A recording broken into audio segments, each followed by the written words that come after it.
Thank you sir यहाँ भी लोग ये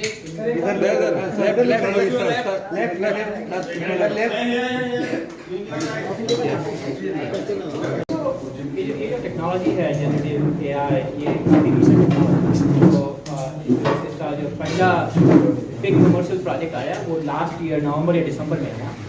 हमने अराउंड मई अप्रैल और around end of May early June launch किया था ये, और उसके बाद हमने इंडिया में उसका एक्सपेरिमेंट करना शुरू कर दिया था एक्चुअली। तो जो इनिशियल जो टेस्ट किया था हमने इंडिया में वो स्टूडेंट्स, टीचर्स, प्रोफेसर के साथ किया था सेंटर में देखिए। लेकिन इन सारे प्रोजेक्ट को एंटरप्राइज ग्रेड बनाने में थोड़ा टाइम लगता है, जैसे कि बड़े बड़े बैंक यूज़ कर सकें, गूगल यूज़ कर सके, सिटी बैंक यूज़ कर सके, स्टैंडर्ड चार्टर्ड यूज़ कर सके, जिसके लिए थोड़ा टाइम लगता है। तो इसलिए जो है वो हमने 5-6 महीना वो टाइम लिया, क्योंकि उसको हम सिक्योर बना सकें, जिससे कि प्राइवेसी मेंटेन कर सकें, जिससे कि आपका डेटा सिक्योर रह सके। और उसके बाद हमने जो है 5 महीने के बाद रिलीज कर दिया दुनिया के लिए। तो मेरे हिसाब से जो है 4-5 महीने का टाइम लेना, जिससे कि लोगों की प्राइवेसी, सिक्योरिटी और इन सबको जो है इन सब के ऊपर टाइम दिया जा सके, इन सबको जो है प्रॉपर बनाया जा सके, जिससे कि लोग ट्रस्ट कर सके कि उनका डेटा सिक्योर रहेगा, डेटा बाहर नहीं जाएगा। ये सारी चीज़ें इंपॉर्टेंट है, तो इसलिए थोड़ा टाइम लगता है। क्या कहेंगे इस प्रोडक्ट के बारे में? क्या है एग्जैक्टली, क्या आपने पेश किया है और कितना अलग है और उससे? तो ये प्रोडक्ट के पीछे 3 इम्पोर्टेंट चीज़ें हैं। पहली बात है कि देखिए बहुत सारे लोग जनरेटिव एआई के ऊपर काम कर रहे हैं, लेकिन सबसे इम्पोर्टेंट चीज़ क्या है कि प्राइवेसी और सिक्योरिटी। कि क्या, जैसे कि बड़े बड़े बैंक, यदि आप उनको डाटा देते हैं तो वो डेटा बाहर नहीं भेज सकते। आप उनको उनके ऊपर भरोसा करते हैं, जैसे कि आप बैंक के साथ काम करते हैं कि आपका डेटा किसी और को ना दे रहे। तो उसका मतलब क्या है कि अगर हमें उनको सपोर्ट करना है तो हमको उनके इंफ्रास्ट्रक्चर के अंदर रह के रन करना होगा। डेटा इंडिया से बाहर नहीं जाना चाहिए, डेटा जो है हर इंसान का उसके अंदर रहना चाहिए। वो आपका जो है डेटा किसी और के मॉडल को ट्रेन करने में नहीं यूज़ किया जाना चाहिए। आपका जो डेटा है वो जो है क्या कहते हैं, हम खुद ट्रेन ना करें, उसके लिए होना चाहिए। ये सारी चीज़ें, प्राइवेसी, सिक्योरिटी, एंटरप्राइज कंट्रोल, ये सारी चीज़ें जो है वो हम प्रोवाइड करते हैं in addition to all the capability that you saw. वो इम्पॉर्टेंट है, जो कि बाकी लोग का क्या है कि आप सिंपल जो है इंटरनेट के ऊपर क्वेश्चन पूछ सकते हो तो वो जो है दे देगा, लेकिन वो डेटा जो आपके डॉक्यूमेंट के ऊपर हो, जो गारंटी करे कि जो है जो आंसर है वो आपके डॉक्यूमेंट के ऊपर से ही आंसर हो, तो वो सारी गारंटी जो है ये प्रोडक्ट देता है। सर किस लैंग्वेज में रहेगा, किस लैंग्वेज वगैरह आपको देने लगता है? तो ये जो प्रोडक्ट है ये सारे लैंग्वेजेज में जो है अवेलेबल है। तो आपने अगर डेमो देखा तो उसमें मैंने जो है डॉक्यूमेंट इंग्लिश में था और सवाल गुजराती में पूछा, डॉक्यूमेंट मराठी में था और सवाल अंग्रेजी में पूछा। तो ये एक अच्छी चीज़ क्या है डॉक्यूमेंट इस पर्टिकुलर प्रोडक्ट में कि आपका जो लैंग्वेज का जो बैरियर है उसको वो बिल्कुल खत्म कर देता है। तो बहुत सारे जैसे ट्रांसलेट करते हैं हम लोग, तो उसमें जो वर्ड्स होते हैं बहुत सारे मीनिंग अलग हो जाते हैं, तो इसमें क्या डिफरेंस रहेगा? तो मैं बताता हूँ। तो जो ट्रांसलेशन टेक्नोलॉजी जो रही है इससे पहले की, वो क्या करते हैं, एक सेंटेंस लेते हैं और वो सेंटेंस को ट्रांसलेशन करते हैं, ठीक है। तो उसमें क्या है कि आपको अगर कुछ गलतियाँ हुई तो एक सेंटेंस में वो गलतियाँ पकड़ना थोड़ा मुश्किल होता है। इसमें क्या होता है कि जो जनरेटिव एआई जो टेक्नोलॉजी है वो पूरे कॉन्सेप्ट को समझता है बेस्ड ऑन पूरा इनपुट, जो सारा जो इनपुट दिया है या पूरे डॉक्यूमेंट को।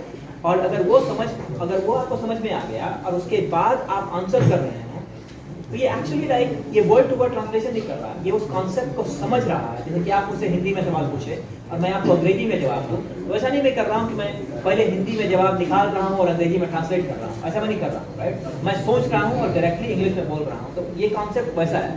तो इसमें ट्रांसलेट नहीं कर रहा है इस वर्ड को, इसमें क्या कर रहा है कि आपके उसको समझ रहा है और उसके बाद वो जनरेट कर रहा है।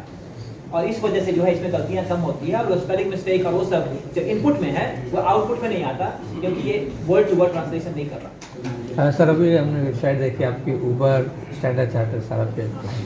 क्या टारगेट है आपका आगे चल के भविष्य में, क्या किस तरह ज़्यादा से ज़्यादा लोग जुड़ेंगे? हमारा टारगेट ये है कि जितने भी इंडस्ट्रीज हैं, जैसे कि banking, insurance, government, health care, इन सब को जो है हम मोर एफिशिएंट बना सकें। क्योंकि इन सब ये सारी जो चीज़ें हैं ये जनरली किसको सर्व करती है, आपको, राइट।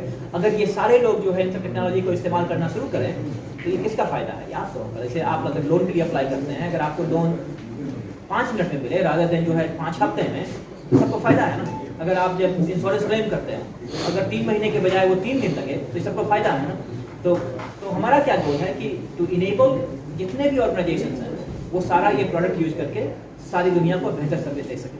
इतने सारे कंपटीशन है सर मार्केट में, एक से कंपटीशन है। स्टार्टिंग में लोग ऑफर देते हैं, पैसा ट्रांजेक्शन करो तो कुछ ऑफर, बाद में बंद कर देता है। तो ये ऑफर आप भी दे रहे हो या बाद में बंद कर देंगे कुछ है? तो हम जो है इस बिजनेस में पिछले 7-8 सालों से हैं एक्चुअली। अगर आप देखोगे, और हमारे ये सारे कस्टमर्स हैं, हम बहुत सारे कस्टमर्स हैं पिछले 4-5 सालों से साथ काम कर रहे हैं। तो ये कोई ऐसा ऑफर नहीं है जो हम बंद करेंगे, क्योंकि ये कंप्यूटर साइंस में क्या है ना, आपको देखोगे हर साल चीज़ें सस्ती होती जाती है, बाकी चीज़ों में हर साल चीज़ें महंगी होती जाती है। तो एक्चुअली जो हमारा प्राइस है और हमारा जो प्रोडक्ट है हर साल थोड़ा सस्ता हुआ है, ना कि महंगा। तो और मेरे हिसाब से वो ट्रेंड चलता रहेगा। तो लॉगिन डिटेल्स बताइए, मतलब किस तरह लॉगिन कर सकते हैं आप अपनी वेबसाइट है इंस्टा पे, and what is the USP of this Insta? तो लॉगिन करने के लिए आपको सिर्फ ईमेल और पासवर्ड की जरूरत है बस।